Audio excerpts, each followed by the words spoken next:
Buenos días, iglesia. Me alegra verlos nuevamente un domingo más para poder estar alrededor de la palabra, estudiar, meditar en ella, orar, cantar como lo hacíamos. Bueno, pregunta, ¿qué carta estamos estudiando?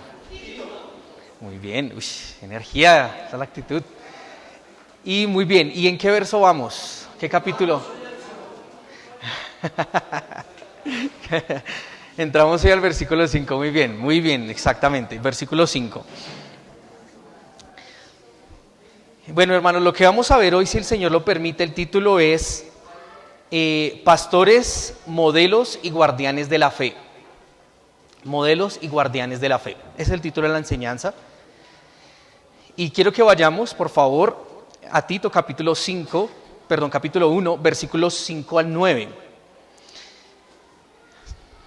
Y nos vamos a poner en pie y vamos a leer estos versículos al unísono y luego vamos a orar.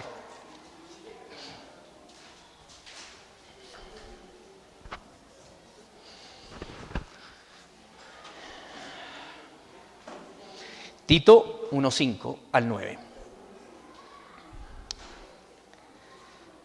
Vamos a orar, a leerlo, hermanos, al unísono, a la cuenta de 3, 2, 3.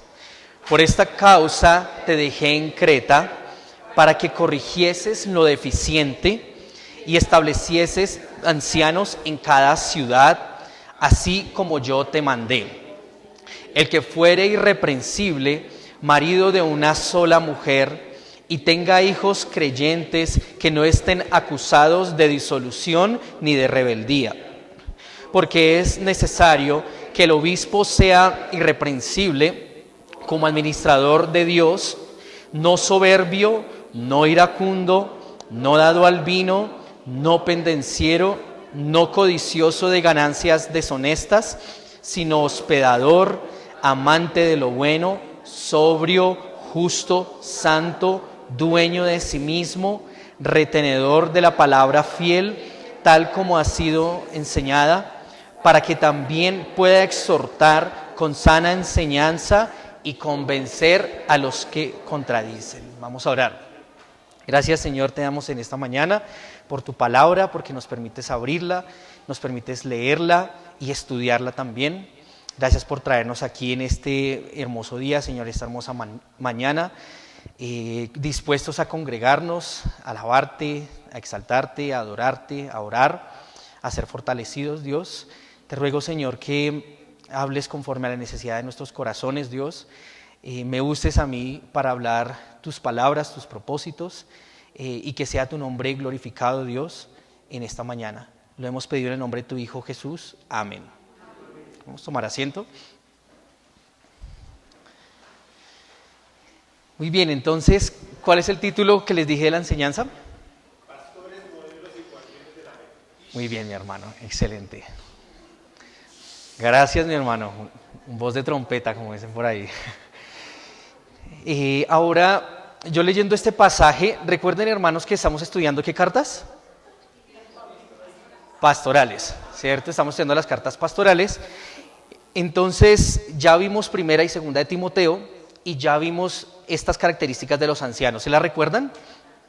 ¿Sí? Las encontramos en primera de Timoteo capítulo 3. Entonces, no me voy a detener a ahondar mucho en ellas, si bien las vamos a ver, no nos vamos a detener, porque ya tuvimos también un tiempo para estudiarlo y está en YouTube, las enseñanzas están en YouTube si quieren escucharlas, ¿sí? Entonces, como para que tampoco estemos repitiendo cosas que ya hemos estudiado, igual la palabra siempre que se lee es buena, pero entonces para poder darle prioridad tal vez a otras cosas, enfocarnos un poquitico más en el contexto de esta carta. Muy bien, entonces vamos en el versículo 5, empieza diciendo por esta causa, ¿sí? Por esta causa. Y con ello vamos a dar la introducción un poquitico de lo que veíamos, recordando un poco de lo que veíamos hace 8 días, ¿sí? Hace 8 días veíamos acerca de la importancia. Bueno, veíamos a Tito como un modelo de un varón fiel y valiente, ¿sí? Porque a Tito le tocó una tarea titánica, ¿sí? Que era ir a Creta, ordenar lo que estaba desviado, que eso lo vamos a ver ahorita igual en más detalle, pero vemos que fue un hombre que tomó la decisión de ir, que Dios lo preparó, que Dios también lo sostuvo, y tradicionalmente se dice que Tito murió en la isla de Creta. Incluso hay una basílica, que yo les mostraba hace 8 días la foto, de digamos, la basílica de Tito en Creta, porque él entregó su vida en ese ministerio. Pero entonces dice, por esta causa, ¿cuál causa está hablando Pablo? ¿Sí? Porque él dice, por esta causa te dejé en Creta para que corrigieses lo deficiente. Y la causa, hermanos, no es nada más y nada menos que el Evangelio. ¿Sí? Por causa del Evangelio y por causa de una cantidad de cosas que vimos hace 8 días, que había una pirámide, ¿recuerdan? Que hablábamos primero de la fe, ¿cierto? Después de la fe decíamos que la fe estaba fundamentada, hacemos que no traje las diapositivas, pero estaba fundamentada en un conocimiento. ¿Sí? La fe está basada en un conocimiento y a la vez ese conocimiento está enmarcado en la verdad. ¿Sí? No cualquier conocimiento sirve, básicamente. ¿Sí? Por eso Pablo también habla acerca de la falsamente llamada ciencia, ¿recuerdan? Al final de Primera de Timoteo, porque hay conocimiento, hay ciencia, pero hay una que es buena y otra que es de desechar, hay una que es verdadera y otra que es humana. Ahora está la fe, está la verdad, el conocimiento, está la verdad, pero también hablamos que a su vez ese conocimiento verdadero está basado ¿en qué? En la piedad, ¿sí? Porque todo conocimiento de Dios sí o sí me va a llevar a ser una persona más piadosa, ¿sí? Yo no hay un conocimiento que me haga un conocimiento verdadero de Dios nunca me va a dar licencia para hacer lo malo, ¿sí me siguen? O sea, yo no me puedo decir, no, es que yo puedo tener una relación libre, sí, una unión libre, porque pues el Señor me lo permite, no, o sea, eso es pecado, lo sabemos, ¿sí? Y el Señor nunca va a ir en contra de su palabra ni de sus principios. Todo lo que nosotros conocemos de Dios nos va a llevar a ser personas piadosas, creyentes piadosos. Y a su vez hay otra base, ¿cierto? Y es, ¿cuál? La esperanza de la vida eterna. La esperanza de la vida eterna. ¿Por qué? Nuestra fe, nuestro conocimiento, nuestra doctrina está sí o sí permeada, empapada, afectada por una verdad y es la vida eterna. ¿Sí? Es la vida eterna. Cualquier situación de nuestra vida con la cual tengamos que tratar, ¿sí? Y que ejercemos una fe cristiana, sí o sí va a tener un aspecto de la vida eterna, va a estar impregnada la vida eterna. Por ejemplo, si hablamos de la enfermedad y Dios está tratando mi fe en medio de la enfermedad, yo tengo que mirar esa situación, ¿cierto?, a la luz de la eternidad, ¿sí? Algún día esto se va a acabar, ¿sí? Como dice la palabra, el cuerpo se va desgastando, pero el hombre interior se va renovando cada día. ¿Sí? Habla de esta leve tribulación momentánea, es para un eterno peso de gloria, habla. ¿Sí? Entonces hay una situación momentánea actualmente en salud, en situaciones, pero eso es leve con respecto y es momentáneo con respecto a la eternidad. Entonces lo que nos enseña Dios y a través de Pablo y en esta carta de Tito es siempre a mirar todo filtrado por la eternidad. ¿Sí? Todo filtrado por la eternidad. Ese debe ser nuestra perspectiva correcta. Y si lo miramos desde la perspectiva de la eternidad, muchas cosas ya como que pasan a un segundo plano, ¿sí o no? Y empezamos como a estar más tranquilos, a confiar más y a perseverar más en el Señor. Muy bien, entonces hablábamos a su vez que esta vida eterna también está fundamentada en la palabra de Dios, en la verdad, ¿sí? La fe, el conocimiento, la piedad, la vida eterna, todo está fundamentado en la palabra de Dios, en un Dios que no miente, veíamos hace 8 días, ¿cierto? Porque dice la palabra, Él no miente porque Él lo prometió, Él prometió un Salvador y lo envió, y hizo muchas promesas y las va a cumplir. No es un Dios que miente como sí son los cretenses, ¿recuerdan? ¿Cuál era la característica de los cretenses? Mentirosos, malas bestias, glotones, ociosos, ¿cierto? Uno mismo de ellos lo dijo, ¿no? No es que Pablo estuviese siendo peyorativo con la iglesia del Señor, ¿no? Sino ellos mismos lo decían, se reconocían así, y hasta sus mismos dioses eran mentirosos.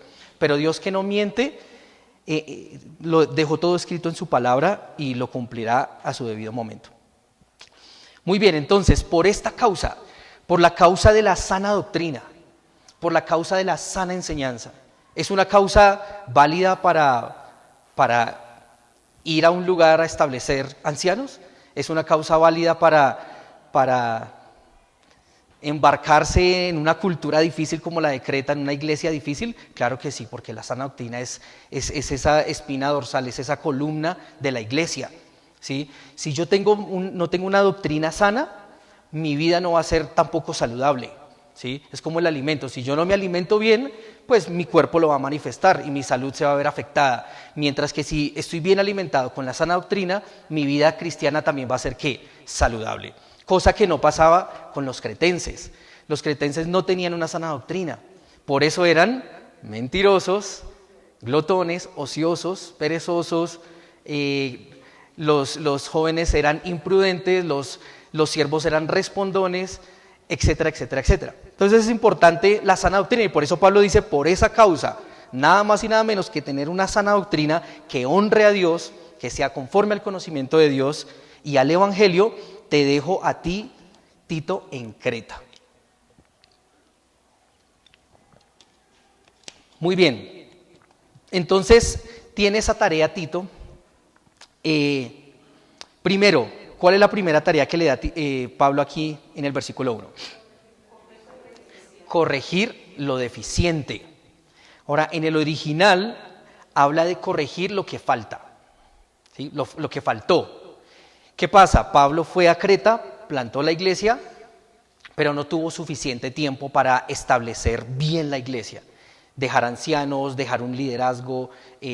Entonces Tito era enviado para complementar o corregir eso que faltó en este primer viaje y en esta plantación de iglesia en Creta. Entonces le dice para que corrigieses lo deficiente y establecieses anciano en cada ciudad, así como yo te mandé. Entonces estamos frente a una iglesia que tiene deficiencias, ¿sí? Que tiene problemas que se deben corregir, ¿sí?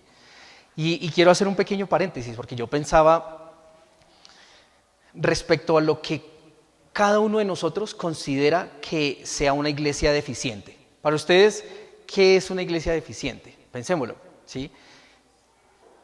Porque muchas veces caemos en que no, en esta iglesia no es buena porque es que no hay unos shows así súper increíbles de evangelismo, o no hay una obras de teatro, o no hay espectáculos, o no hay una alabanza así, wow, con luces, ¿cierto? O no hay un mundo de personas aquí congregadas. Entonces uno dice, uy, no, esa iglesia le falta mucho todavía, porque no tiene todo esto, ¿sí? Eso es al ojo humano, ¿sí? A nuestra perspectiva, pero a la perspectiva de Dios, ¿qué es una iglesia deficiente? ¿Sí? Tres cosas. La primera es una iglesia que no tiene una buena doctrina, una doctrina sana. Lo dice aquí Pablo, por eso dejó a Tito, ¿para qué? Para establecer una buena ¿qué? Doctrina, una buena enseñanza, sana doctrina, ¿sí? 2, dice, para que corrigiese lo deficiente y establecieses ancianos en una ciudad. Establecieses ancianos en cada ciudad. Otro aspecto a los ojos de Dios de una iglesia deficiente es una iglesia que no tiene un liderazgo piadoso y establecido, ¿sí? No tiene un liderazgo establecido, firme, piadoso, lógico, con conocimiento de sana doctrina. 3, una iglesia deficiente es una iglesia que no vive en piedad, ¿sí? Esas son las cosas que uno debe observar, hermanos, cuando uno vaya a una iglesia. Porque a veces nos dejamos asombrar porque hay 1000 personas, pueden venir 1000 personas y ni el 10% ser piadoso. ¿Dios se agrada de eso? Podemos ir a iglesias donde hagan, lugares donde hayan unos shows espectaculares o una alabanza súper espectacular. ¿Creen que eso va a impresionar a Dios? No, ¿qué impresiona a Dios? La piedad. Hombres y mujeres creyentes piadosos, ¿sí? Lugares donde se predique la sana doctrina, la Biblia, ¿sí? La Biblia expositivamente, como hemos aprendido, el libro por libro, capítulo por capítulo, versículo por versículo, exegéticamente, hermenéuticamente, ¿sí? Pero que no todo se quede en conocimiento, sino que también baje al corazón, y eso lo vamos a ver ahorita. Pero así debemos empezar a mirar nosotros, hermanos, la iglesia. Bueno, esta iglesia enseña la sana doctrina, esta iglesia tiene un liderazgo piadoso, esta iglesia se percibe en los hermanos que hay piedad, que hay santidad, que hay consagración a Dios, ¿sí? Ante los ojos de Dios, una iglesia que falte de esto es una iglesia deficiente y que necesita corrección. Muy bien, quería traer a colación esto rápidamente respecto a lo que es una iglesia. Muy bien, la tarea entonces vemos aquí de Tito era corregir, ¿sí? La palabra en el original corregir es hacer recto, ¿sí? Es hacer recto o es enderezar. Hacer recto o enderezar. Y de aquí es donde viene la palabra ortopedia. Sí, que sabemos que es ortopedia, ¿cierto? Que es un aparatico que le colocan a alguien que está de pronto con algún tema de salud para que corrija el problema de salud, ¿sí? La movilidad, etcétera, ¿sí? Implica ese tipo de enderezar ese tipo de orden. Ahora, la tarea de Tito no solamente era, bueno, este es el anciano, este es el anciano, este es el anciano. No era simplemente designar, sino que implicaba involucrarse no solo de manera externa, sino entrar a mirar con lupa, entrar a revisar, juzgar correctamente, porque es que el anciano, y esto es algo importante, el anciano no se autodesigna. No es como yo soy pastor y me designo aquí pastor de la iglesia. No se autodesigna, sino que es designado. Tampoco el pastor se elige por votación. ¿Quién vota por qué? Dice anciano. Uy, no, nadie votó, me quemé. ¿Sí? Y de pronto llega un hermano con falsa doctrina, pero tal vez muy carismático, entonces capta emocionalmente a los hermanos y ¿quién vota porque ese hermano Pepito sea pastor? Yo voto, y terrible decisión, y termina desviando a la iglesia. ¿Sí me siguen? Lastimosamente pasa, que se trata la iglesia como si fuese una propiedad horizontal, donde yo voto. No. ¿Es eso lo bíblico, hermanos? No. Aquí dice que la iglesia debía votar. ¿Se imaginan la iglesia de los cretenses, que era bien carnal, y votando por un pastor? O sea, no tiene sentido, ¿sí? Por eso el ordenamiento debe ser de parte de un hombre, en este caso Tito, maduro en la fe, bueno, también acompañado de Pablo, maduro en la fe, con conocimiento, verdadero en la fe, y por supuesto con la ayuda del Espíritu Santo, como dice Hechos capítulo 20, versículo 28. Hechos 20, 28 habla de cómo el Espíritu Santo interviene en esta obra. No es obra de hombres, sino es una obra de Dios y del Espíritu Santo. Hechos 20, 28 dice: por tanto, mirad por vosotros y por todo el rebaño en que el Espíritu Santo, ¿qué? Os ha puesto por obispos. Entonces, ¿quién designa? ¿Quién pone? El Espíritu Santo, ¿sí? A los ancianos, para apacentar la iglesia del Señor. Muy bien, lo primero que debía corregir era establecer ese grupo de ancianos. Otra palabra importante para tener en cuenta, no dice anciano. ¿Qué dice? Ancianos. Es decir, ¿habla de uno? No, habla de pluralidad. Entonces le está diciendo Pablo a Tito: establecieses ancianos en cada ciudad de Creta. Por lo menos había una iglesia en cada ciudad. Y en esa iglesia debía haber un anciano, varios ancianos, ¿sí?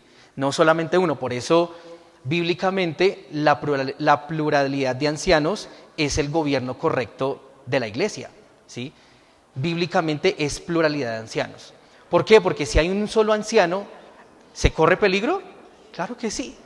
Porque la misma palabra dice que hay hombres como Diótrefes, en primera de Juan, que era un déspota, que era un tirano, y decía, yo digo a quién recibir en la iglesia, a qué hermanos recibir y a qué hermanos no, y yo digo lo hecho. Eso lo dice en primera de Juan. Si no estoy mal, primera o segunda de Juan. Pero eso es un liderazgo déspota, tirano.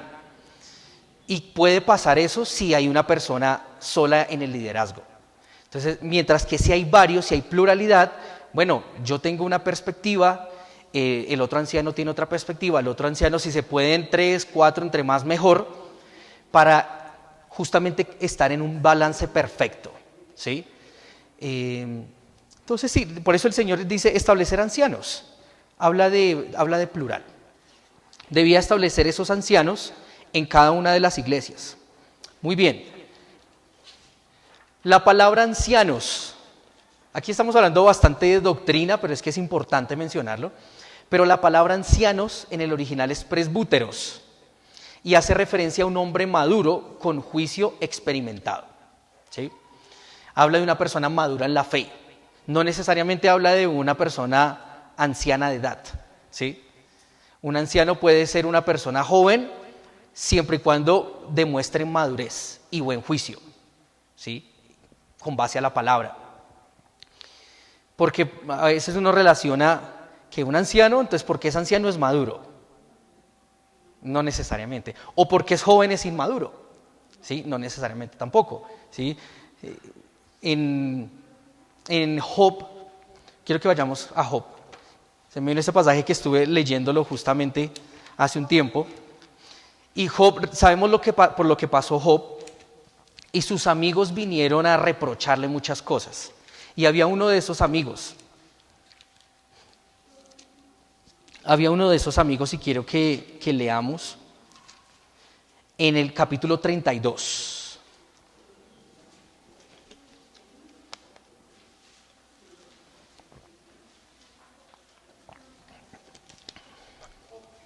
Job 32, versículo 6. Entonces Job, uno de los amigos de Job se llamaba Eliú, ¿sí? Y miren lo que dice: respondió Eliú, hijo de Baraquel, Busita, y dijo: yo soy joven, y vosotros ancianos. Por tanto, he tenido ¿qué? Miedo. He tenido miedo y he temido declararos mi opinión. Entonces Eliú dice, es que Job, tú eres anciano, ustedes dos son más ancianos y yo soy joven, me da como miedo hablarles, porque es que ustedes son ancianos y ustedes son maduros, son mayores, tienen más conocimiento. Pero miren lo que dice él. Bueno, tenía miedo de dar su opinión y yo decía, los días hablarán. Los días hablarán. Ahora, no quiero decir con esto que un anciano que ha pasado por muchos años no sea sabio. Obviamente sí, claro que sí. Esas canas están ahí por algo.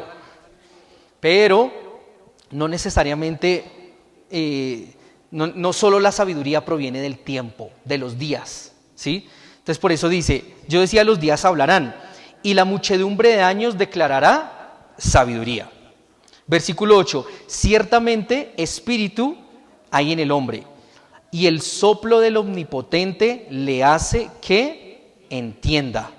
No son los sabios los de mucha edad, ni los ancianos entienden el derecho.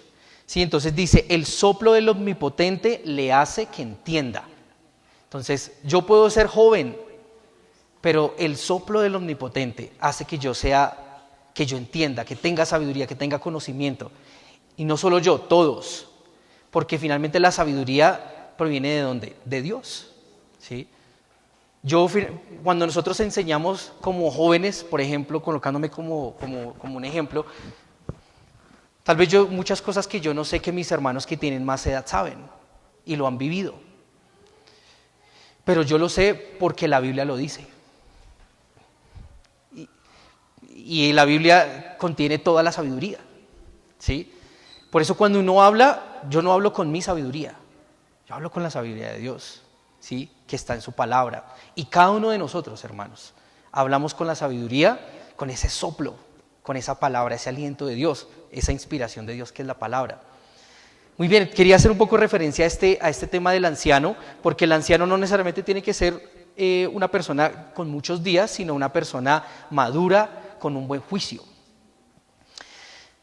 Vamos a ver el versículo, me voy a adelantar al versículo 7 de Tito capítulo 1. Tito 1. Porque es necesario que el obispo sea irreprensible. Entonces, introduce otra palabra. ¿Cuál es? Bueno, muy bien. Hablando acerca de anciano, hay un sinónimo de anciano. ¿Cuál es? Obispo. ¿Sí? Obispo. Entonces aquí vemos cómo Tito intercambia estos dos términos. ¿Sí? Anciano, presbúteros, obispo, episcopos en griego, que quiere decir supervisor o sobreveedor. Y más adelante, se intercambian muchísimos pasajes, no lo vamos a ver por tiempo, pero se puede utilizar cualquier término para referirse a un pastor. Incluso el mismo término pastor es alguien que apacienta, y los obispos, dice la palabra, que apacientan, que alimentan, que cuidan la grey. Por eso decimos que los tres términos son intercambiables y hacen referencia al mismo oficio: pastor, anciano u obispo. ¿Sí? Muy bien, hermanos. Ya terminamos el versículo 1, ¿cierto? Y establecieses ancianos en cada ciudad, así como yo te mandé. Y ahora, ¿qué vamos a ver, hermanos? Vamos a ver una lista de requisitos de ese anciano, obispo o pastor. Y quiero mencionar dos cosas. La primera es que de las 15 características que hay aquí, 14 son de carácter. De las 15 listas, 14 son carácter. Y una habla acerca de la doctrina, ¿sí? De ese retenedor de la palabra, ¿sí? ¿Por qué creen eso, hermanos? Porque un anciano fácilmente puede tener mucho conocimiento de la palabra. Y un creyente, bueno, yo ahorita voy a ese punto. Un anciano puede tener mucho conocimiento de la palabra, puede conocer todas las posiciones doctrinales, puede conocer de memoria toda la Biblia si quiere. Pero si no tiene carácter, un buen carácter piadoso, ¿de qué sirve? ¿De qué sirve uno? Uy, ese es el anciano, y él es súper conocedor, pero eso es un déspota. Me habla feísimo, no saluda, bueno, lo he visto en negocios extraños, por ahí, como haciendo negocios como indebidos. ¿Sí me siguen? De nada sirve, hermanos, una persona llena de conocimiento si su carácter no refleja ese conocimiento, porque el verdadero conocimiento refleja piedad, ¿cierto? El conocimiento de Dios refleja piedad. Entonces, por eso es interesante cómo Pablo se designa una gran cantidad de este pasaje para hablar de requisitos de ancianos y hablar de carácter, porque es que el carácter lo es todo, ¿sí? El carácter, dijo un predicador, el carácter lo es todo. Que nada me sirve el conocimiento si yo no tengo un buen comportamiento. No tengo un buen comportamiento. Eso es lo primero que quería mencionar. Lo segundo que quería mencionar, y que de pronto se van a poner un poco tristes, ¿sí?, con lo que voy a decir, y es que estos requisitos no son solo para los ancianos. Si algunos decían, bueno, o sea que como yo no quiero ser anciano, yo no quiero ser pastor, entonces yo no tengo que cumplir con absolutamente nada de esto. Uy, qué bien, gracias Dios. No, pues sí. Por supuesto que una persona que sirva a Dios debe cumplir con ciertas características de un carácter piadoso. ¿Cuál es el punto acá? Que el anciano debe ser modelo de eso, ¿sí? No que el anciano solo sea el único que deba cumplir eso, sino que él es modelo. Él en la vida práctica lo demuestra, pero todos somos llamados a tener ese carácter. ¿Sí me siguen? Todos somos llamados a tener ese carácter. Así que lo que vamos a leer, hermanos, si pensaban que íbamos a hablar de los ancianos, no, vamos a hablar de nosotros. Vamos a hablar de nuestro carácter, porque Dios quiere trabajar en nuestro carácter, ¿sí? Hay cosas en nuestra vida que debemos moldear para vivir una vida piadosa, ¿sí? Y eso se forja a través del carácter. Ahora se preguntarán algunos, ¿qué es el carácter? ¿Cierto? Porque hay términos. Hay un término que, y ya lo hemos enseñado, pero por causa de los nuevos lo digo, está el temperamento, está el carácter y está la personalidad, ¿cierto? Ahora, ¿cuál es la diferencia entre los tres? ¿Sí? Algunos quedan como el primero, el temperamento. Vamos a hablar del temperamento. No voy a demorarme mucho. El temperamento simplemente es con lo que uno nace, ¿sí? Ahora, según Tim LaHaye, que es un buen predicador bautista, que ya falleció, él clasificó los temperamentos en 4. Flemáticos, ¿sí lo han escuchado? El flemático, el colérico, el melancólico y el sanguíneo, ¿sí? Y los identifica con ciertos personajes en la Biblia. Pero a lo que voy es que el temperamento es con lo que uno nace, ¿sí? Hay personas que de naturaleza, desde niños ya se ven que son muy tranquilos, que son calladitos, que son introvertidos, como hay otros niños que desde pequeños se ven que quieren arrasar con todo, y son hiperactivos y corren y bajan y suben y quieren hacer y deshacer, ¿sí? Eso viene de fábrica, ese es el temperamento, ¿sí? ¿Se puede cambiar? No, pero se puede moldear. Y ahí es donde entra el carácter. Entonces, ¿qué es el carácter? En el original, la palabra carácter es impresión o...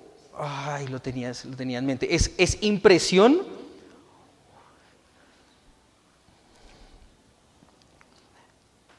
se me perdió como que no lo escribí, pero bueno, hace referencia a una impresión o a una marca, es lo que estaba buscando, una impresión o una marca.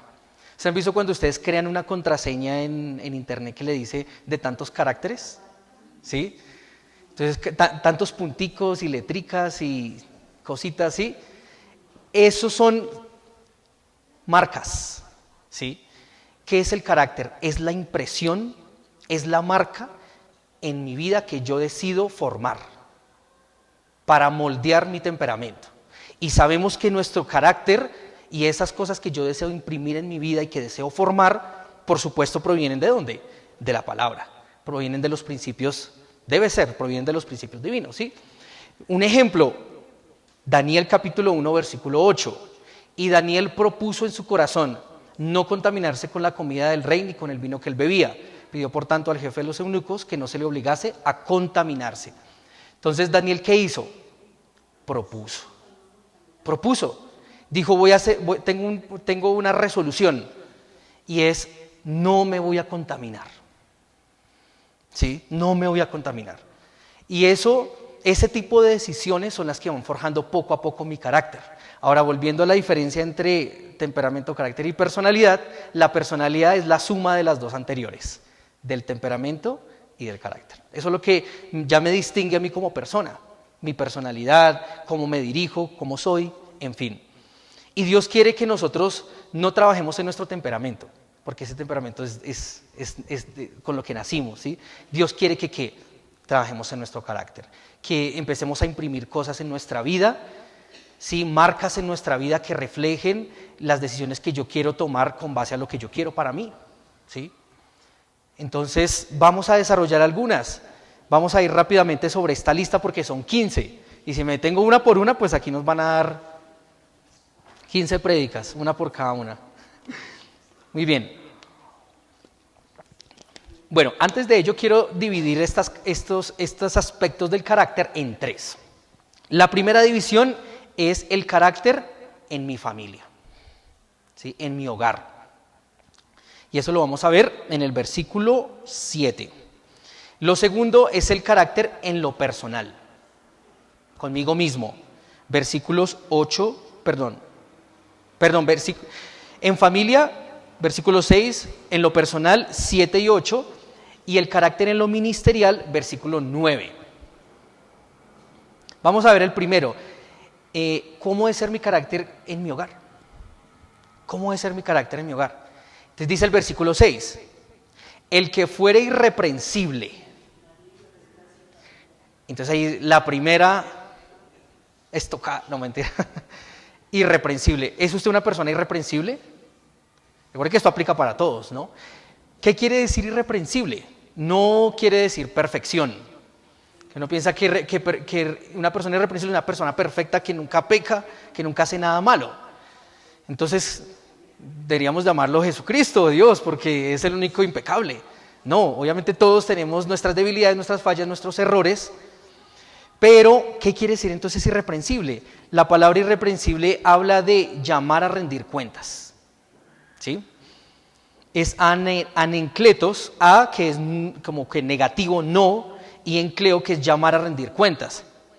En palabras de buen cristiano, es una persona que no es culpable al ser debidamente examinada o juzgado.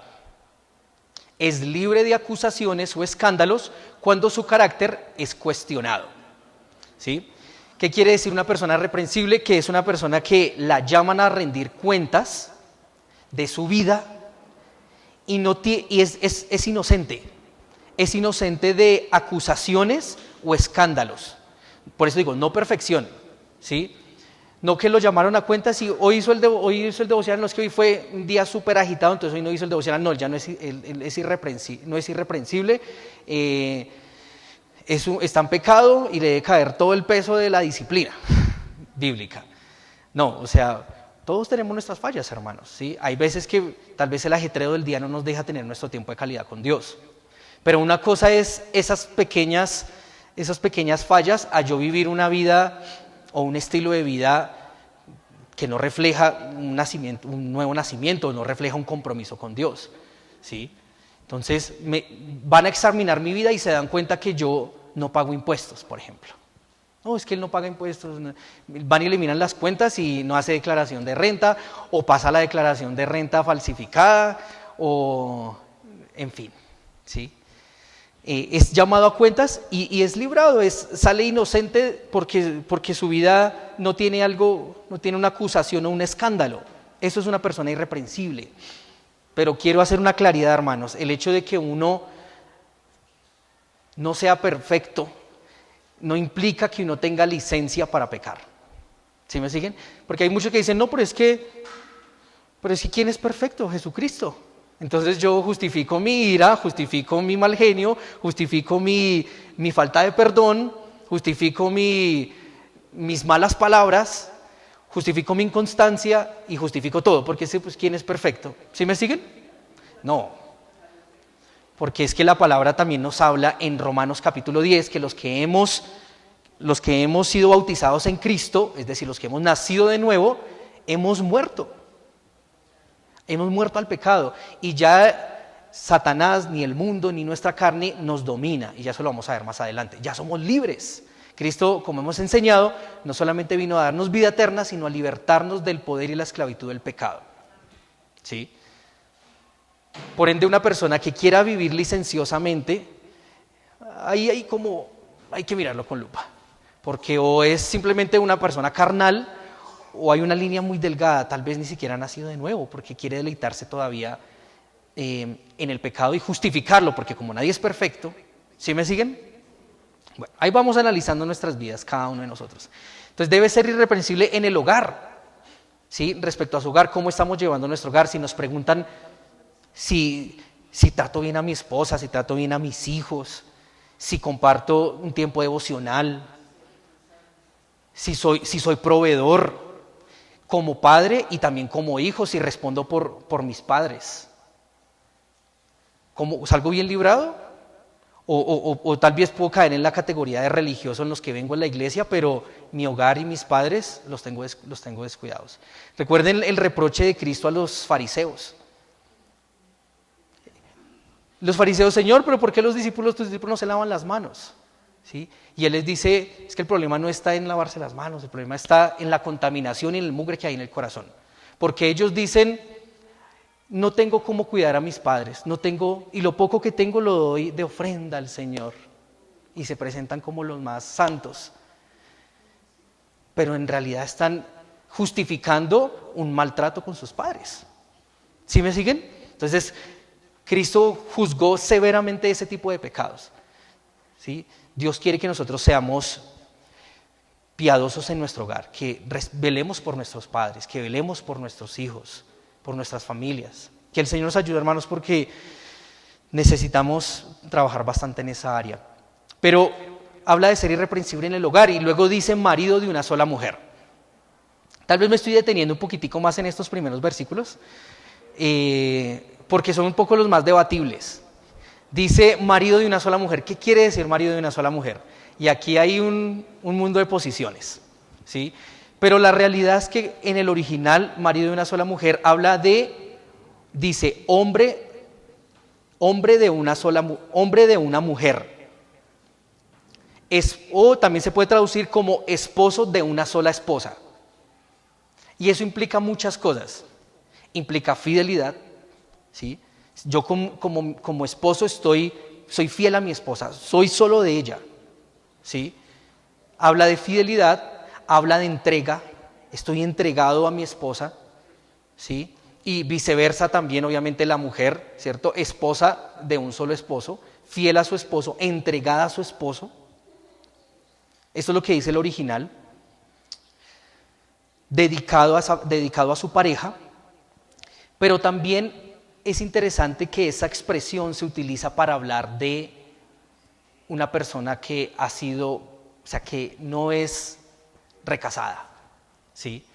No es una persona que se ha divorciado y ha tenido otra persona, ¿sí? En 1 Timoteo capítulo 5, versículo 9, Pablo utiliza esta misma expresión cuando está hablando de las viudas. 1 Timoteo 5:9. 1 Timoteo 5:9 dice: sea puesta en la lista solo la viuda no menor de 60 años que haya sido ¿qué? Esposa de un solo marido, ¿sí? O sea, no es que no haya sido esposa de muchos maridos, ¿sí? Entonces habla de una mujer casada y no divorciada y que se vuelve a casar. Y el mismo término aplica en Tito y en 1 Timoteo, marido de una sola mujer, es decir, que solo haya tenido una mujer. Porque es que bíblicamente, hermanos, una persona que se casa, se divorcia y se vuelve a casar, está adulterando. Porque para Dios, ese primer matrimonio sigue vigente. A menos de que muera la persona, ¿sí? Si la persona muere, lo dice la palabra en 1 Corintios capítulo 7. Quiero que leamos para que nuestra fe esté fundada en la palabra y no en lo que yo estoy diciendo. 1 Corintios capítulo 7, versículo 39. La casada está ligada por la ley mientras su marido vive. Pero si su marido muriere, libre es ¿para qué? Para casarse con quien quiera, con tal que sea en el Señor, ¿sí? No en yugo desigual. Entonces, delante de Dios, si una persona se vuelve a casar y si la persona con la que se casó por primera vez está viva, todavía ese matrimonio está vigente y con la nueva persona que está adulterando, ¿sí? ¿Sí me siguen? Entonces, el anciano debe ser una persona que haya tenido solamente una mujer. Ante los ojos de Dios es solo un matrimonio. Un solo matrimonio. Y eso, hermanos, no es cuestión de opiniones. Porque no es que, es que hay iglesias que enseñan y opinan diferente. Pues hagamos una cosa. Si nuestras opiniones se van a basar en la palabra, solo hay una. Si vamos a opinar con respecto a lo que otros hombres dicen o a lo que otros hombres sienten, o es que pobrecito, es que se quedó solo, es que no tuvo la culpa, es que no fue la parte culpable. Si nos ponemos a ponernos en ese tipo de actitudes subjetivas y emocionales, pues entonces está bien, pero no está conforme a la palabra. Porque la palabra solo tiene una opinión. Dios aborrece el divorcio. Lo dice varias veces. Ahora, este no es el tema, pero si somos creyentes irreprensibles, debemos ser hombres y mujeres de una sola pareja. Y por supuesto, mucho más el anciano. Él debe modelar ese ejemplo. Pero dice el versículo 6, y que tenga los hijos creyentes que no estén acusados de disolución ni de rebeldía. Aquí podemos entrar a otro debate bastante grande. Pero yo me ponía a analizar también con la sabiduría que el Señor me ha dado y con base también a guía de hombres también de Dios, La palabra en el original, hijos creyentes, en el original creyentes es la palabra pistos, que quiere decir confiable, fidedigno, digno de confianza. Ahora, esta palabra se utiliza en un contexto general para hablar de una persona digna de confianza, como para hablar de una persona creyente, que se utilizan los dos contextos, ¿sí? Si nosotros vamos a Mateo capítulo 25, versículo 23, se utiliza esta palabra pistos. Mateo 25, 23. Creo que se me fue el tiempo volando. 25, 23. Dice su Señor, bueno, está hablando de la parábola del siervo fiel, ¿sí? Versículo 25 dice, versículo 23, su Señor le dijo, bien, buen siervo y fiel, y pistos. Sobre poco has sido pistos, fiel, fidedigno, confiable, sobre mucho te pondré, entra en el gozo de tu Señor. ¿Por qué hago mención de esto, hermanos? Porque si nosotros interpretamos que los hijos del anciano sí o sí tienen que ser creyentes, podríamos caer en una zona donde afirmaríamos que la salvación depende de los padres. ¿Sí? ¿La salvación depende de los padres? No, por supuesto que no. La salvación depende, primero que todo, de Dios y segundo, de la respuesta de la persona al Evangelio. Ahora, que los padres tenemos una gran responsabilidad y ponemos un gran fundamento para que el hijo crea, sí. Pero después de todo es responsabilidad de cada uno, ¿sí? Entonces, por eso se utiliza esta palabra pistos. Ahora, ¿qué está diciendo entonces el texto? Que los hijos del anciano deben ser personas fidedignas, confiables, de buen testimonio. Porque eso habla de que como padre estoy siendo un buen gobernador en mi hogar. Si mi hijo, por ejemplo, voy a poner ejemplo, Celeste crece y Celeste se conoce por ser una niña tramposa, grosera, irreverente, que anda en negocios, y ella vive en mi casa y yo vengo aquí a presentarme el Evangelio, ¿ustedes cómo me verían? O sea, como, uy, mi hermano, y que si más bien se baja y le enseña a su hermana lo que está enseñando en el púlpito primero. ¿Por qué? Porque no hay un peso, ¿sí? Ahora, no tienen que ser creyentes porque eso depende de Dios. Y depende de la persona, pero sí está en nosotros en formar a nuestros hijos con un carácter que sea personas confiables, que sean personas de bien, que sean personas rectas, justas, ¿sí? Como lo vamos a ver más adelante. Que no estén acusados de disolución ni de rebeldía, ¿sí? ¿Qué es disolución? Disolución es desenfreno, es despilfarro, ¿sí? Es decir, recuerden los cretenses. ¿Qué les gustaba a los cretenses? Eran glotones, ¿no? Les gustaba despilfarrar, ¿no? En placeres, ¿sí? Gastar, ¿sí? Entonces los hijos no pueden ser de ese tipo de personas como los cretenses, que les gusta gastar y que les gusta despilfarrar y básicamente una persona que vive en disolución es una persona que vive en función de lo que le trae placer y de lo que le gusta, y va detrás de lo que le gusta, sea bueno o sea malo. Es que eso es lo que me gusta, papá, eso es lo que me gusta, mamá, entonces yo hago eso sin importar. Eso es vivir, eso es tener hijos en disolución. ¿Está bien permitir a nuestros hijos que hagan lo que les guste? Por favor, no es así, y sabemos que nosotros lo damos con un propósito. Si le decimos, hijo, no comas tanto dulce, sé que te encanta. Me acordé de una anécdota con mi hija, con los chitos. Porque ella le dijo, es que a mí me gustan, es que saben tan rico, me dice ella, con los chitos. Y yo fui muy directo, le dije, hija, eso es basura. No, yo no quiero comer basura, me empezó a decir. Entonces yo tratando de instruirla a ella, le dije, hija, es que, mira, y le mostré un video de verdad en YouTube donde muestran que queman los chitos y se prenden como si fuera plástico, papel, cartón. Y le digo, ¿tú quieres eso, hija? Entonces yo le hablaba acerca de yo la estoy cuidando, la estoy protegiendo. Pero seguía, pero es que son tan ricos, me decía. Y yo le dije, hija, ábrelos, ve y come basura. Ve, come basura. Y eso se acercó los chitos así, ¡ah! Y eso es, no, yo no quiero. Y fue, comió fruta y comió fresas y comió, en fin, es una anécdota un poco graciosa, pero no le permitirían a nuestros hijos hacer lo que quieran. Recuerden Elí, que permitió a sus hijos hacer lo que querían, Ofni y Finés. Entonces, mira la fama que tienen tus hijos, que se acuestan con las mujeres del pueblo, que, en fin, hacen cosas indebidas. O sea, un buen creyente, no solamente un anciano, le pone límites a sus hijos, pero límites con base a conocimiento, al conocimiento de la verdad. No es una imposición dura, radical, tirana, porque no, o sea, los niños tienen que aprender.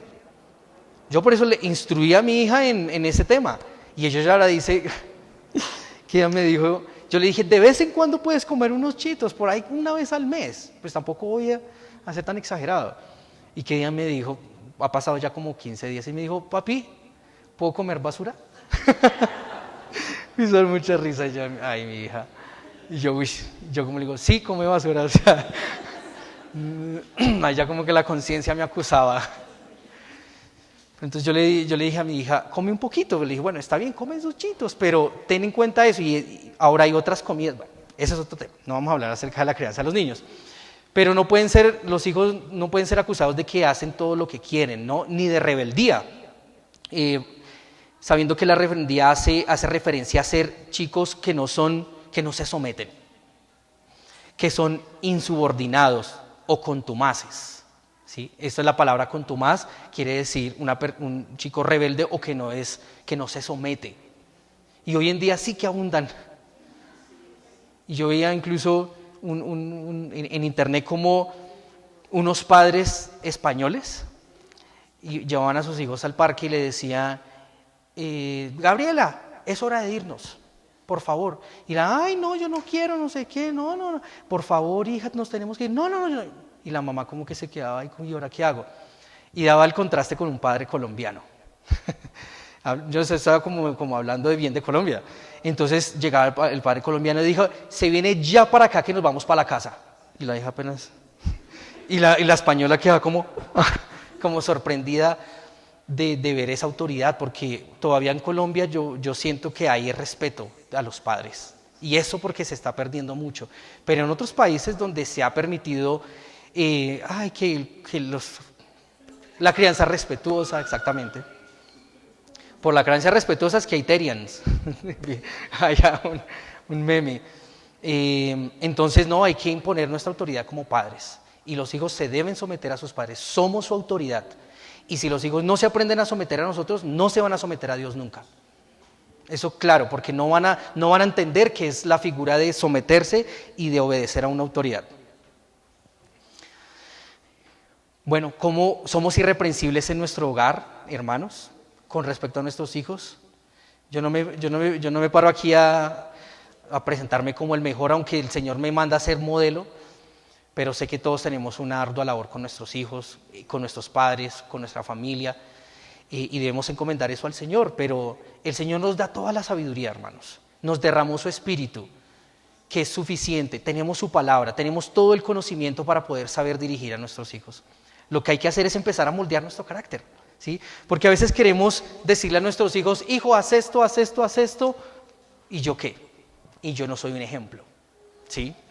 Por eso el siguiente paquete de aspectos o de carácter es el carácter personal. Porque antes de mirar de cómo yo pretender tener una buena familia o pretender tener una buena iglesia, primero tengo que mirarme a mí, ¿sí? Por eso el versículo 7 dice, porque es necesario que el obispo, pero aplica también para nosotros, sea irreprensible. Ya aprendimos que es irreprensible, ¿recuerdan? Que cuando se llama a cuentas, sale, es inocente, no le pueden soportar esas acusaciones, ¿cierto? Sea irreprensible como administrador de Dios, ¿Sí? Esto es una palabra súper importante, administrador de Dios. Todos somos administradores de una u otra manera de las cosas de Dios. Como creyentes somos administradores del Evangelio, de la palabra, de la obra de Dios, exacto, el testimonio de la obra de Dios en mi vida. Y aquí la palabra administrador es oikonomos, que es donde viene la palabra economía, que es un administrador de hogar. ¿Sí? El mayordomo, el amo le daba al mayordomo sus propiedades para que las cuidara. Dios a nosotros nos ha encargado su palabra, su espíritu, el evangelio, para que nosotros lo administremos. Y cuando hablamos de mayordomía, indudablemente hablamos de rendir cuentas. ¿Sí? Y tenía aquí planeado hablar del mayordomo infiel en Lucas capítulo 16, pero nos daría mucho tiempo. Pero recuerdan que ese mayordomo fue acusado de disipación, es decir, de derroche. Estaba derrochando los bienes de su amo. Y llegó el amo y le dijo: siervo infiel, mayordomo infiel, ya no vas a ser más mayordomo. ¿Sí?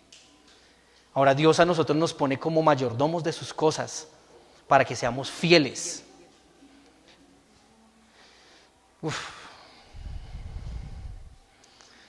Hermanos, cuando nos presentemos delante de nuestro Señor Jesús, esa escena a mí me espanta.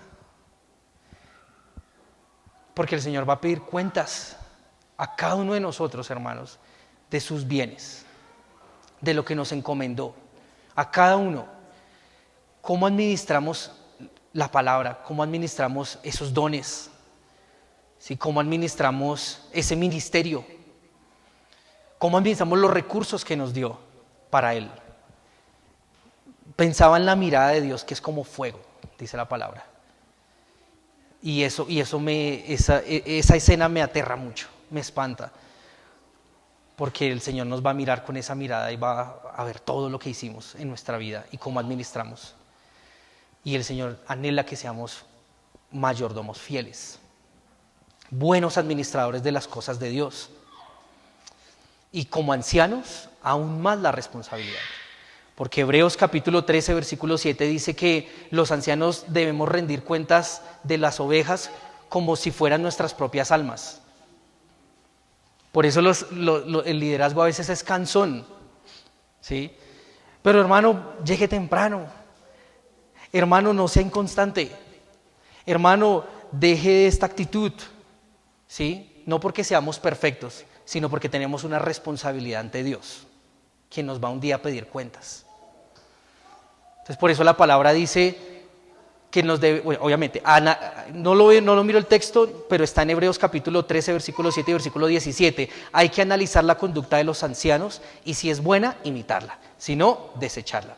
Pero si es un buen anciano, un buen líder, hay que imitarlo y hay que someterse con alegría, no quejándose. ¿Sí? Porque hay muchos que tal vez critican más a los ancianos que lo que se sujetan. Y esto no permite que el anciano haga su obra con alegría, sino que vaya y diga: no, este hermano otra vez me va a empezar a decir que no sé qué. ¿Sí? Entonces, la versión Palabra de Dios para Todos dice, lo tenía en mente, pero deje que los ancianos, o sea, no les hagan la vida difícil a los ancianos. ¿Sí? Obviamente no somos perfectos, no hay un anciano perfecto, pero sí hay que evitar la queja, porque a veces hay mucha queja, y no permite que el anciano haga bien su labor. Y el anciano debe hacer bien su labor porque debe rendir cuenta por las almas. Por eso, hermanos, a cada uno de ustedes, oramos por cada uno de ustedes los miércoles. Y oramos por su vida espiritual, por su crecimiento, por su madurez, porque tomen sabias decisiones en sus vidas personales, de manera que podamos presentarlos a ustedes. Un día que el Señor nos pregunte, los podamos presentar a ustedes como hombres y mujeres piadosos, que tuvieron instrucción bíblica. ¿Sí? Bueno, hermanos, oramos por ustedes, ténganlo por seguro. Y también pedimos a ustedes que oren por nosotros, porque tenemos también una ardua tarea. Bueno, acerca del carácter personal, vamos a ir rápido esto porque ya pasó una hora. Varias características. Primero, no soberbio. ¿Sí? Preguntémonos, ¿soy una persona soberbia? Ahora, una persona soberbia es una persona que quiere brillar demasiado en el original. Quiere brillar demasiado. Se muestra por encima de los demás. ¿Sí? Esta es la palabra soberbia en el original, que es uperefamus, pero la soberbia que menciona Tito es otra. La soberbia en el original es eutades y habla de agradarse a sí mismo, habla de la autogratificación, habla de una persona dedicada al placer de uno mismo, aferrada a sus intereses propios. ¿Sí?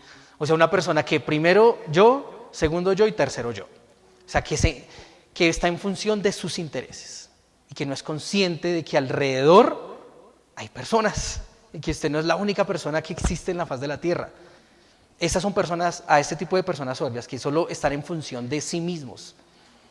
Entonces Pablo dice, no, un carácter piadoso no es de una persona soberbia.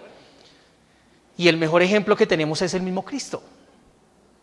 Cristo dice la palabra en Filipenses capítulo 2, versículos 3 al 5, dice, nada hagáis por contienda, por vanagloria, antes bien estimando los unos a los otros como superiores a sí mismo.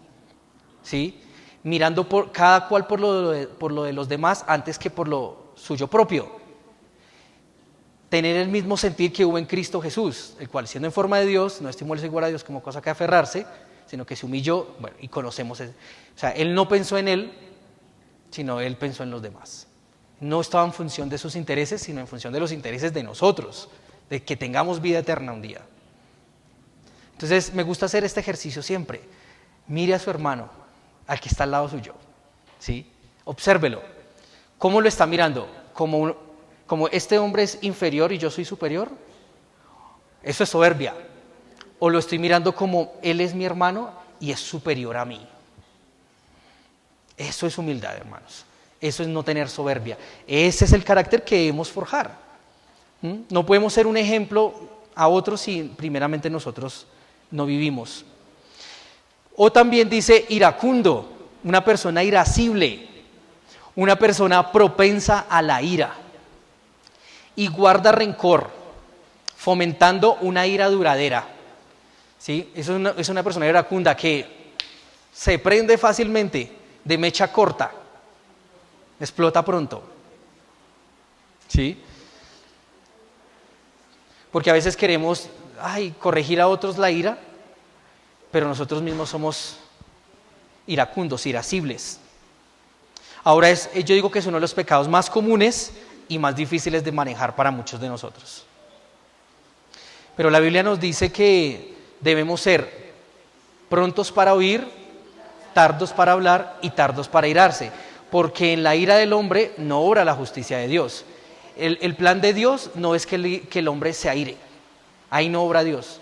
Ahora hay ira que es santa y hay ira que es pecaminosa, pero no nos engañemos, la mayoría de veces nuestra ira es pecaminosa. Es pecaminosa. Muy bien, ¿qué más dice? No dado al vino, literal es no ser borracho. No ser borracho. En Proverbios capítulo 31, versículos 4 y 5, nos habla que uno no puede emborracharse, porque el que se emborracha pierde el dominio propio. ¿Sí? Proverbios capítulo 31, voy a hacer una lectura rápida, dice: no es de los reyes Lemuel, no es de los reyes beber vino, ni de los príncipes la sidra, no sea que bebiendo olviden la ley. Si el que se emborracha fácilmente puede olvidar la ley de Dios, ¿o no? Y terminar haciendo cosas indebidas. Entonces, no borracho. No pendenciero. Siguiente característica. ¿Qué quiere decir pendenciero? Como decimos coloquialmente en Colombia, el que compra una pelea. ¿Sí? Eso quiere decir una persona pendenciera. Una persona, dice, golpeador, peleonero, violento, propenso a las riñas. Propenso a las riñas. Proverbios capítulo 26, versículo 21, Dice, el carbón para las brasas y la leña para el fuego, y el hombre rencilloso para encender contienda. ¿Sí? No puede ser una persona violenta. Bueno, estamos hablando del anciano, pero pensémoslo en nosotros, ¿no? Porque el Señor nos llama primeramente a nuestro carácter, ¿no? No ser peleoneros. No codicioso de ganancias deshonestas. Es decir, una persona ávida de ganancias deshonestas. Bueno, gracias a Dios que empezó a llover, nadie se puede ir, entonces les tocó quedarse. Yo estaba preocupado por la hora hasta que el Señor mandó la lluvia y dijo, bueno, pues se quedarán acá adentro entonces, hasta que escampe. Muy bien.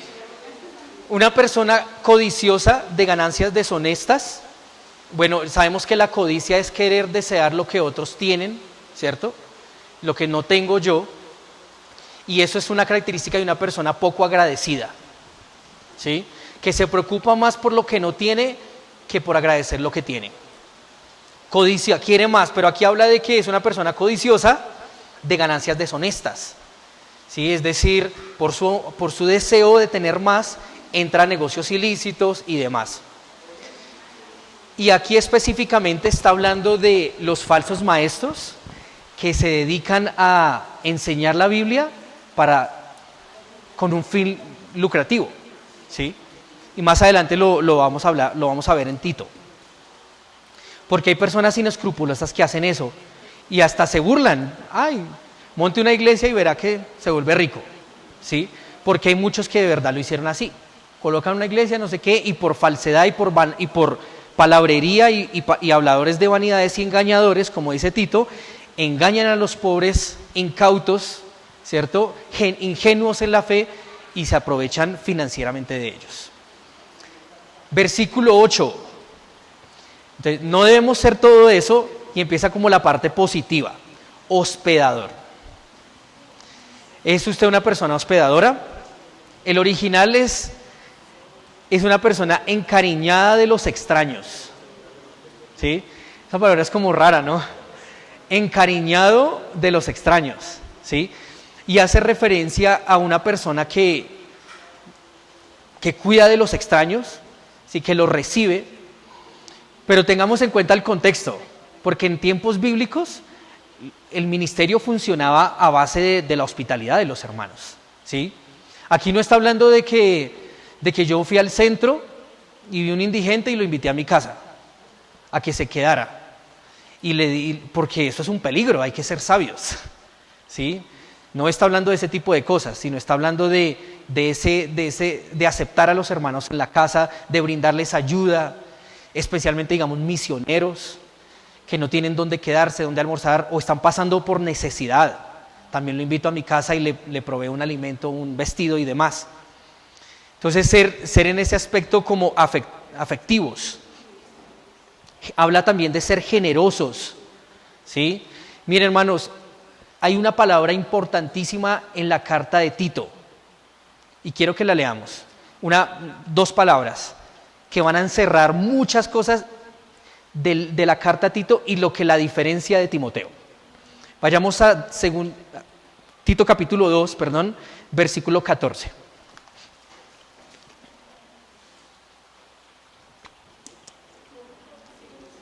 Tito 2:14 dice, quien se dio a sí mismo por nosotros para redimirnos de toda iniquidad y purificar para sí un pueblo propio, celoso de ¿qué? Buenas obras. Siempre que escuche las enseñanzas de Tito, tenga en mente esa palabra, buenas obras. El enfoque de Timoteo fue más correctivo a la doctrina. Sí, por eso le decía a Pablo a Timoteo, procura presentarte como obrero aprobado, que no tiene de qué avergonzarse, que usa bien la palabra de verdad, que hace un corte recto de la palabra. Y hablaba acerca de la doctrina, de los falsos maestros. Cambio aquí la carta de Tito es buenas obras. Buenas obras, buenas obras. Y lo vamos a ver muchas veces. Y una buena obra que podemos hacer, hermanos, como hijos de Dios, es hospedar. Es recibir a quienes están en necesidad, es ayudar al necesitado. Es ayudar al necesitado. Tito 3:8, miren lo que dice Tito 3:8. Palabra fiel es esta, y en estas cosas quiero que insistas con firmeza, para que los que creen en Dios procuren ocuparse ¿en qué? Buenas obras. En buenas obras. Versículo 14 del mismo capítulo. Y aprendan también los nuestros a ocuparse ¿qué? En buenas obras. ¿Sí? Buenas obras, buenas. Ahora no confundamos, no pensemos que Tito está hablando de que la salvación es por buenas obras, sino que es el resultado de la salvación, ¿no? Igual que Santiago. Muy bien. Ayudar, hermanos, ayudar al que está necesitado. La palabra dice hacer el bien a todos, especialmente a los de la familia de la fe, ¿cierto? Y no os canséis de hacer el bien, porque a su tiempo segaremos si no desmayamos. Gálatas capítulo 6, versículo 9. Yo no sé si usted se ha sentido a veces identificado conmigo, que uno dice como que a veces uno se cansa de hacer el bien. O sea, como que uno dice, hago esto correcto, hago esto correcto, hago esto correcto, y como que, ay Señor, como que empieza a obrar la carne, ¿no? A salir esa naturaleza pecaminosa, el enemigo. A no querer, a querer desviarme de hacer lo bueno, de estar congregándome, de estar asistiendo, de estar orando, de estar leyendo la palabra, de estar ayudando al necesitado. A su tiempo segaremos, hermanos, si no desmayamos. Vamos a ver también los frutos, el Señor lo dice. Por eso la siguiente característica en el versículo 8 es una persona amante de lo bueno. ¿Se considera usted un amante de lo bueno?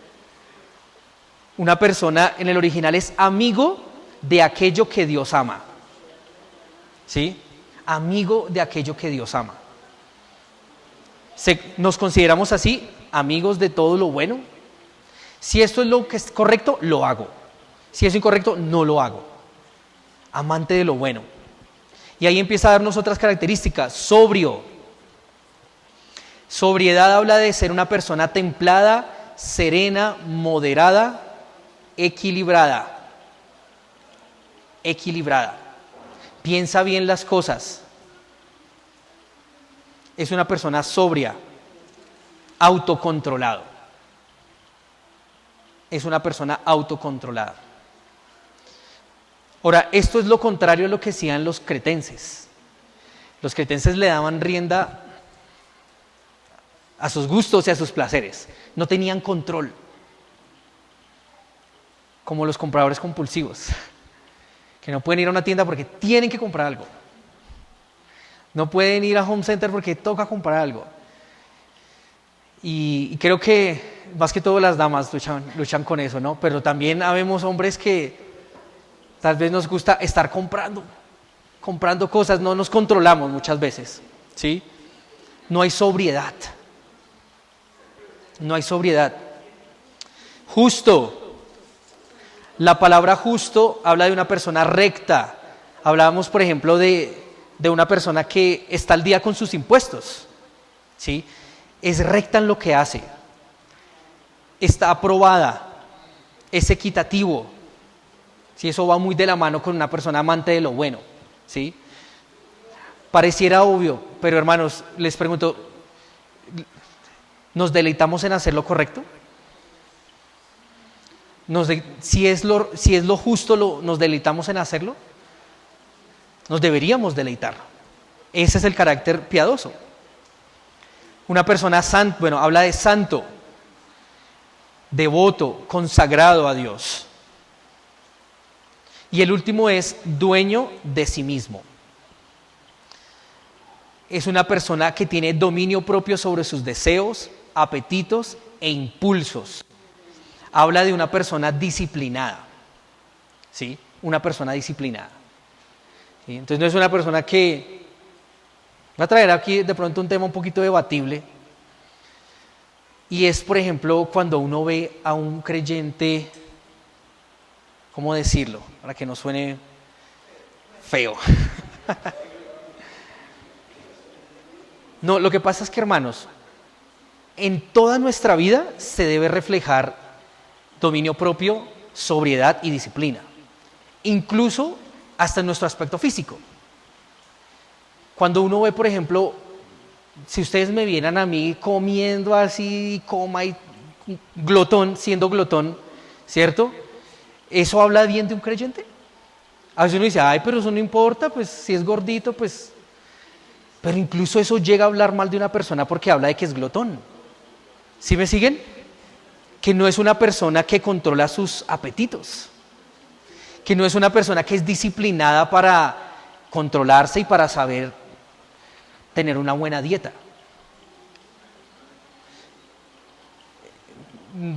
Es la verdad, hermanos. Por eso dije que es un poco como complicado esto, pero yo me pongo a analizar y un creyente que es disciplinado, eso se refleja en toda área de su vida, ¿sí? Tanto externamente como internamente.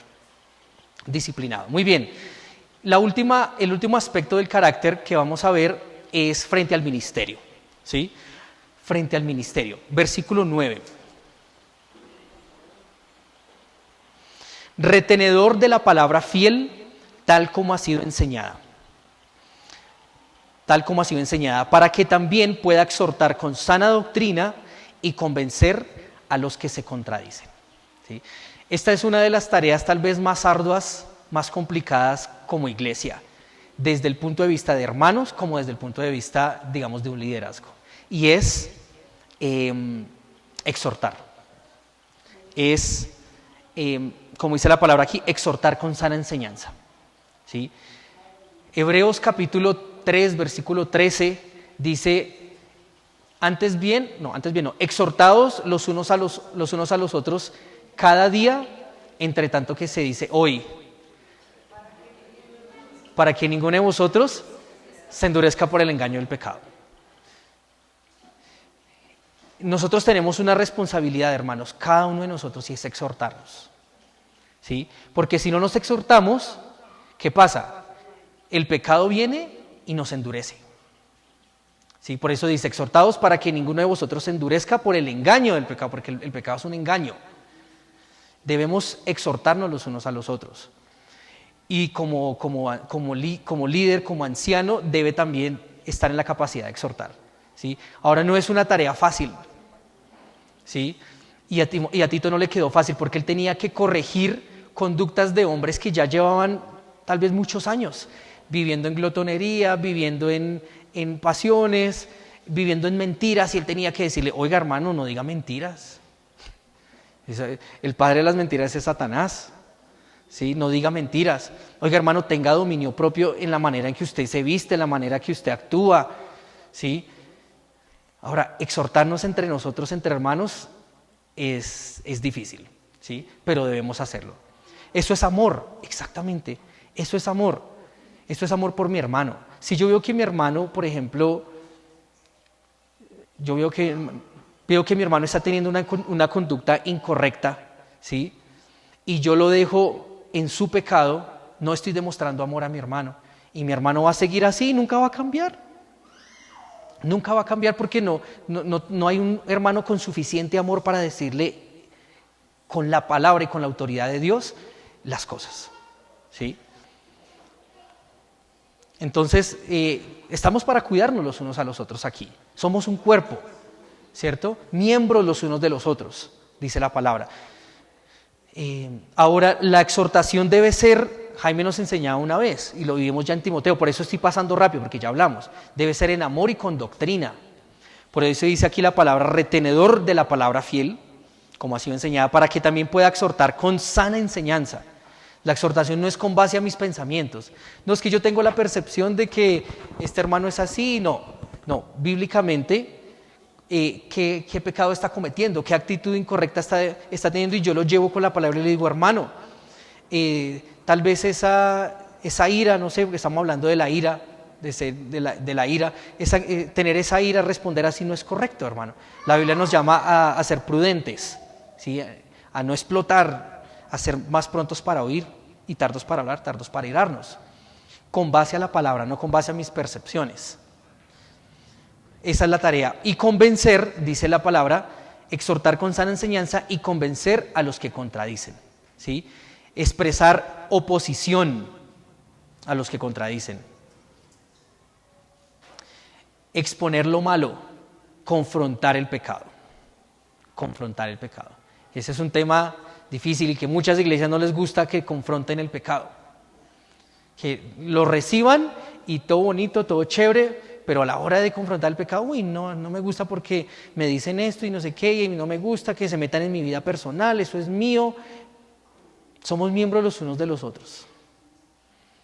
En la iglesia, si bien hay que ser prudentes, también hay que entender que somos parte el uno del otro. Así que esa parte de vida personal y privada, hay que tener cuidado porque me puedo volver una persona hermética y no permitir que nadie entre a mi vida y vivo mi vida solo y me pierdo de los beneficios del cuerpo de Cristo, que es la exhortación, que es el consuelo, que es la enseñanza, que es la oración, ¿sí? Que es el amor. No estoy diciendo que debamos ser los más abiertos con todo el mundo tampoco, porque uno no puede contarle a todo el mundo su vida privada, porque lastimosamente somos seres humanos y podemos fallar. Entonces, a mí el hermano Oscar me cuenta un secreto y yo voy al hermano Jesús y le digo, mi hermano, le cuento un secreto pero no le diga a nadie. Y el hermano Jesús le dice a Dubán, hermano, va a contar un secreto pero no le diga a nadie. Y Dubán le dice a Samuel y Samuel a Keiner y todo el mundo se enteró. Entonces sí, y ya empezó, es el chisme. Entonces hay que tener cuidado con lo que decimos, pero también hay que tener cuidado en encerrarnos, hermanos, porque eso tampoco es lo que Dios quiere. ¿Cómo puede Dios utilizar a su iglesia en un corazón en el que no saben quién es? Yo no sé quién es el hermano Jaime porque no habla con nadie, se va. ¿Ese es el propósito de Dios? ¿Es eso lo que Dios quiere hacer a través de la iglesia? No. Lo que Dios quiere es que seamos miembros los unos de los otros, ¿sí? Miembros los unos de los otros.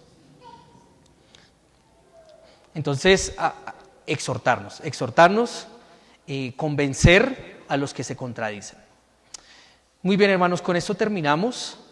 El llamado a Tito fue un llamado a confrontar y a corregir el pecado, a darle orden a la iglesia por medio del liderazgo, a establecer principios con base a la sana doctrina y a la palabra.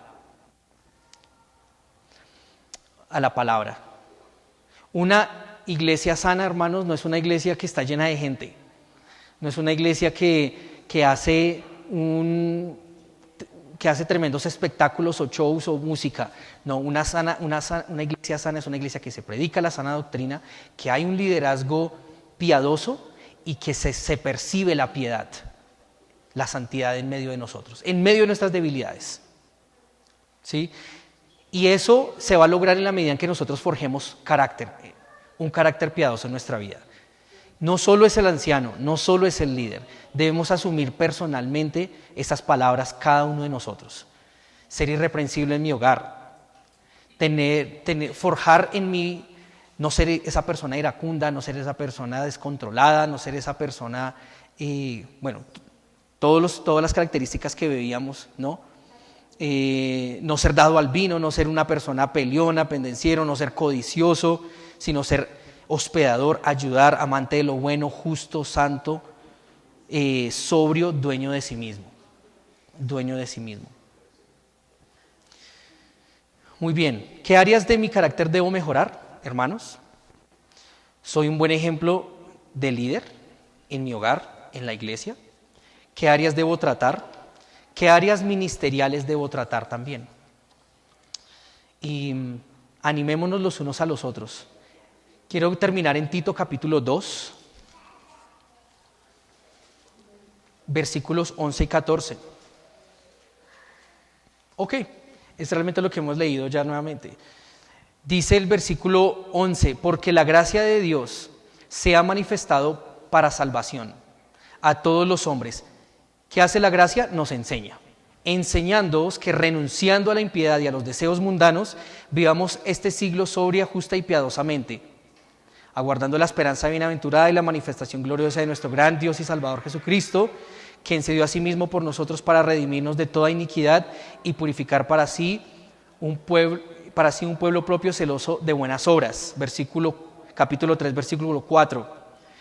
Pero cuando se manifestó la bondad de Dios nuestro Salvador y su amor para con los hombres, nos salvó, no por obras de justicia que nosotros hubiéramos hecho, sino por su misericordia, por el lavamiento de la regeneración y por la renovación en el Espíritu Santo, el cual derramó en nosotros abundantemente por Jesucristo nuestro Salvador, para que justificados por su gracia viniésemos a ser herederos conforme a la esperanza de la vida eterna. ¿Por qué termino con estos versículos, hermanos? Porque Dios nos ha dado de su gracia y de su Espíritu para poder vivir una vida piadosa, para poder vivir en buenas obras, ¿sí? Tal vez uno dirá, uy, pero es que a mí me cuesta.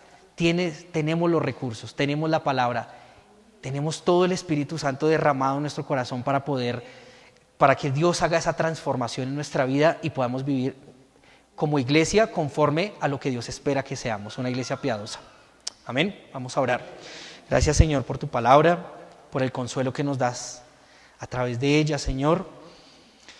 Gracias por tu Hijo Jesús, quien es el mayor ejemplo de piedad, quien es el mayor ejemplo de buenas obras, que no estimó el ser igual a Dios como cosa que aferrarse, sino que se humilló, se hizo hombre, descendió aquí a la tierra y sufrió como el más vil pecador, siendo el más justo, porque no buscaba sus propios intereses, sino el interés común, el interés de todos nosotros, que un día pudiésemos llegar a la salvación, a la vida eterna, por medio de su sacrificio, de su sangre, de su obra, su muerte y su resurrección. Gracias, Dios, porque tu Hijo Jesús es nuestro mayor ejemplo de cómo tener ese carácter piadoso en nuestro hogar, personalmente, pero también ministerialmente. De modo que seamos la iglesia que tú esperas que seamos. Ayuda, Señor, nuestra debilidad, ayuda a este corazón que se quiere rebelar contra ti muchas veces. Ayuda nuestra mente, Señor, y nuestros sentidos que son seducidos por el mundo, y a esta concupiscencia, Señor, que también se quiere rebelar contra tus principios. Queremos vivir vidas piadosas, vidas en buenas obras, como dice tu palabra, las cuales preparaste de antemano para que anduviésemos en ella, y que podamos ser fieles modelos de fe, guardianes de la fe. Oramos, Señor, también por el liderazgo de tu iglesia, Señor, no solo aquí en La Serena, sino en el mundo, Señor, para que hayan pastores líderes en la fe, líderes en la santidad, líderes en la sana doctrina. Y guarde, Señor, en nuestra iglesia La Serena, Dios, y las iglesias de charlatanes, de habladores de mentiras, de vanidades, Señor, que desvían y que trastornan la vida de las ovejas, Dios. Gracias porque tu palabra es nuestra dirección y nuestra guía, Señor, y hoy nos has dado guía, Señor, e instrucción para vivir conforme a tu voluntad y ser la iglesia que tú esperas recibir cuando vuelvas. Para ti sea la honra y la gloria en Cristo Jesús. Amén.